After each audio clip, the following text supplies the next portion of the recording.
सास बहू का झगड़ा।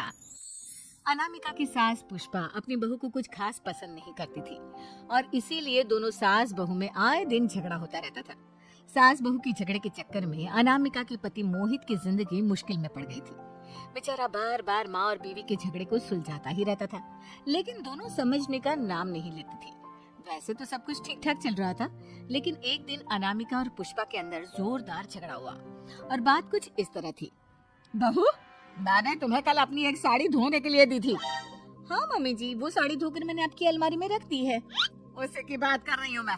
जरा देख तो, इस साड़ी को देखकर किसी भी तरह से लगता है ये धुली हुई है। अरे मम्मी जी, मैंने आपकी साड़ी वॉशिंग मशीन में अच्छे से धोकर सुखाकर आपकी अलमारी में तह बनाकर रखी थी। आपके तो नखरे खत्म ही नहीं होते। अरे कैसे बात कर रही है मुझसे? मेरे नखरे? अरे मोहित, जरा ये देख तो, ये साड़ी धुली हुई लग रही है क्या? अरे मम्मी, जब अनामिका कह रही है कि उसने साड़ी धोई थी तो मान लो ना। हर बात पर झगड़ा करना जरूरी है क्या? क्या है ना मोहित, तुम्हारी माँ को तो मेरे हर काम में नुस्ख निकालने की आदत पड़ गई है। जब तक दो चार खरी खोटी सुना नहीं लेती ना, इनका दिन नहीं निकलता। अरे चुप कर, बहू होकर मुझे जवाब देती हो। एक तो गंदे कपड़े उठाकर अलमारी में रख दिए, ऊपर से कैंची की तरह कचर कचर बोली जा रही हो। अरे मम्मी जी, आपको समझ में नहीं आता क्या? मैंने साड़ी धो कर रखी थी। तो फिर इतनी गंदी क्यों लग रही है? अब मुझे क्या पता मम्मी जी, आप इस पर इस तरह तेल और घी की चिकनाई के दाग लगाकर लाएंगी तो ये मेरी जिम्मेदारी थोड़ी ना है। अरे तो हाथ से धोना चाहिए था ना। मैं आपकी बहू हूँ, नौकरानी नहीं जो एक कपड़ा रगड़ रगड़ कर हाथ से धो दूंगी। आपको पहननी है तो पहनिए, नहीं तो रख दीजिए।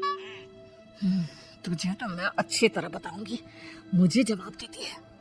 एक दिन सुबह के वक्त। अरे अनामिका, मेरी व्हाइट शर्ट कहाँ है? आज ऑफिस में बहुत बड़ा प्रेजेंटेशन है और मुझे वो व्हाइट शर्ट पहन कर जाना है।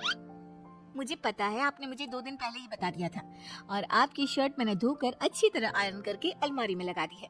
जाइए वहां से ले लीजिए। अनामिका, ये तुमने क्या किया? ये देखो, शर्ट पर लिपस्टिक का दाग लगा हुआ है और ये तो एक जगह से जल भी गई है। नहीं नहीं मोहित, ऐसा नहीं हो सकता। मैंने तो तुम्हारी शर्ट ठीक से इस्त्री करके अलमारी में लगाई थी। तो फिर ये जल कैसे गई? अपने आप अलमारी में लटके लटके थोड़ी ना जल जाएगी। पर मोहित, मुझे अच्छी तरह याद है। देखो, अपनी गलती को छुपाने की कोशिश मत करो, और अगर शर्ट जल भी गई थी तो तुम्हें पहले बताना चाहिए था ना। मैं नई शर्ट लेकर आ जाता। अब ऐन वक्त पर शर्ट कहाँ से लेकर आऊं?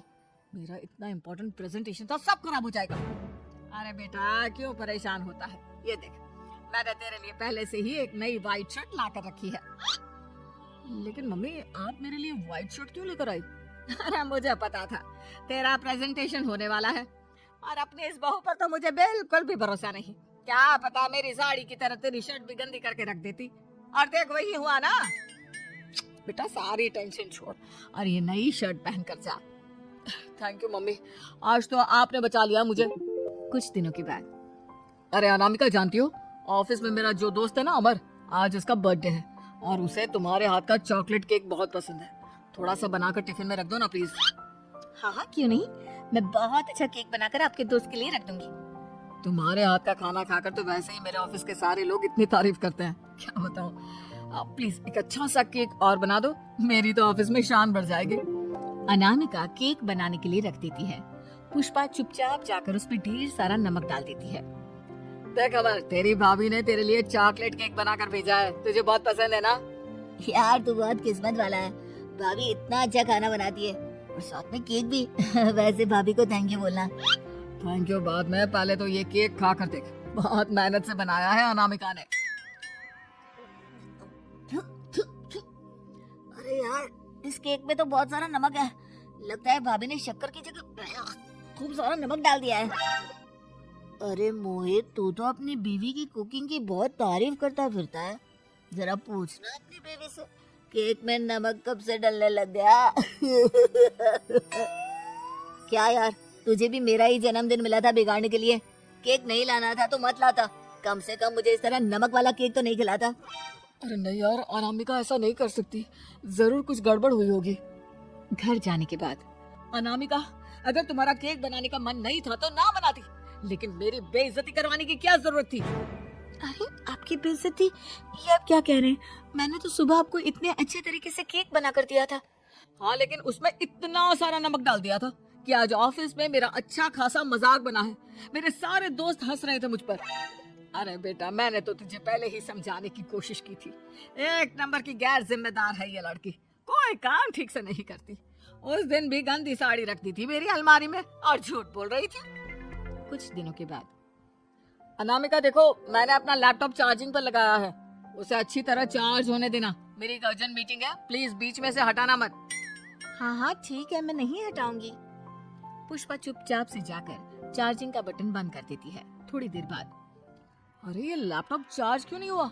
और ये बटन किसने ऑफ कर दिया? अनामिका, इधर आओ। क्या हुआ? क्यों चिल्ला रहे इतना? अनामिका, मैंने तुमसे कहा था ना, मेरा लैपटॉप चार्जिंग पर लगा हुआ है, मेरी अर्जेंट मीटिंग है। तुमने इसका स्विच ऑफ क्यों कर दिया? अरे मैंने ऐसा कुछ नहीं किया, मैं क्यों स्विच ऑफ करूंगी? कुछ दिनों से देख रहा हूँ अनामिका, तुम मेरा हर काम बिगाड़ देती हो। देखो, ये अच्छी आदत थी, कम से कम तुम्हें इस बात का तो ध्यान रखना चाहिए था कि मेरी कितनी इम्पोर्टेंट मीटिंग थी। अब क्या करूंगा मैं? आई एम सॉरी मोहित, लेकिन सच में मैंने जानबूझकर कुछ नहीं किया। अगर जानबूझकर नहीं किया तो क्या सब कुछ अपने आप हो जाता है? कभी मेरी शर्ट जल जाती है, कभी केक में नमक डल जाता है। आप मेरी बात क्यों नहीं सुनते? मैंने जानबूझकर कुछ नहीं किया। फिर से वही बात। अरे कितनी बार तुम्हें समझा चुका हूँ, इस तरह मेरा काम बार बार मत बिगाड़ा करो। तुम जानती हो मुझे कितनी प्रॉब्लम होती है। ऑफिस में तो पहले ही बेइज्जती करा चुकी हूँ, और अब ये मीटिंग, ये भी मेरे हाथ से निकल गई। अनामिका की समझ में कुछ नहीं आता कि आखिर उसके साथ ये सब क्या हो रहा था और क्यों हो रहा था। फिर कुछ दिनों के बाद मोहित अपने ऑफिस से कुछ फाइल लेकर घर आता है। अनामिका, ये कुछ फाइलें हैं, इन्हें संभाल कर रख दो, और प्लीज इस बार ध्यान से, कोई गड़बड़ी नहीं होनी चाहिए। नहीं मोहित, कोई गड़बड़ी नहीं होगी। मैं सारी फाइल्स अलमारी में लॉक करके रखूंगी और चाबी अपने पास रखूंगी। अनामिका, जरा अलमारी की चाबी तो देना। क्यों मम्मी जी, आपको क्या काम है? उसमें मोहित की जरूरी फाइल रखी है, और मैं नहीं चाहती कि इस बार कोई भी गड़बड़ हो। पता नहीं कुछ दिनों से हर काम खराब हो जाता है। अरे मुझे उसमें से पैसे निकालने हैं, और उसके बाद ले लेना अपनी चाबी। मैं खा नहीं जाऊंगी तुम्हारे पति की फाइल। अनामिका को अपनी सास पर शक होता है। चाबी देने के बाद वो चुपचाप छुपकर अपनी सास की हरकत देखती है। ये फाइलें उठाकर डस्टबिन में डाल देती है। फिर देखना कैसे मोहित इसकी खबर लेगा। इस बार तो छोड़ेगा नहीं इसे। वैसे भी पहले मैंने जो कुछ भी किया है उसकी वजह से अच्छी खासी डांट पड़ी है, मजा आ जाएगा। अच्छा तो ये बात है, सारा काम मम्मी जी बिगाड़ देती है, वो भी इसलिए क्योंकि मेरा उनसे झगड़ा हो गया है। सास के जाने के बाद अनामिका मोहित को बुलाकर लाती है। क्या हुआ अनामिका, क्या दिखाना है? ये देखिए, आपकी फाइल डस्टबिन में पड़ी हुई है। इसीलिए तो कहा था संभाल कर रखना, और तुमने उठाकर ये फाइल डस्टबिन में डाल दी। मैंने नहीं, तुम्हारी मम्मी ने डाली है, मुझसे बदला लेने के लिए, ताकि तुम मुझे डांटो। और अगर मैंने डाली होती तो मैं तुम्हें दिखाने के लिए बुलाकर तो नहीं लाती ना। सही कह रही हो, मैं अभी मम्मी से जाकर बात करता हूँ। थोड़ी देर बाद, मम्मी सच सच बताइए, मेरी फाइल अलमारी में से निकालकर डस्टबिन में आपने डाली थी ना? अरे अपनी माँ पर इल्जाम लगाता है, शर्म नहीं आती तुझे? मैं इल्जाम नहीं लगा रहा हूँ मम्मी, जो सच है वही पूछ रहा हूँ। अब जल्दी से बताइए आपने ऐसा क्यों किया? अरे तो क्या करती, तेरी बीवी मुझसे झगड़ा करती है, उल्टे सीधे जवाब देती है, मुझे उससे बदला लेना था। अरे मम्मी, लेकिन आप दोनों के झगड़े के चक्कर में मेरा कितना नुकसान हुआ है, ये कभी सोचा आपने?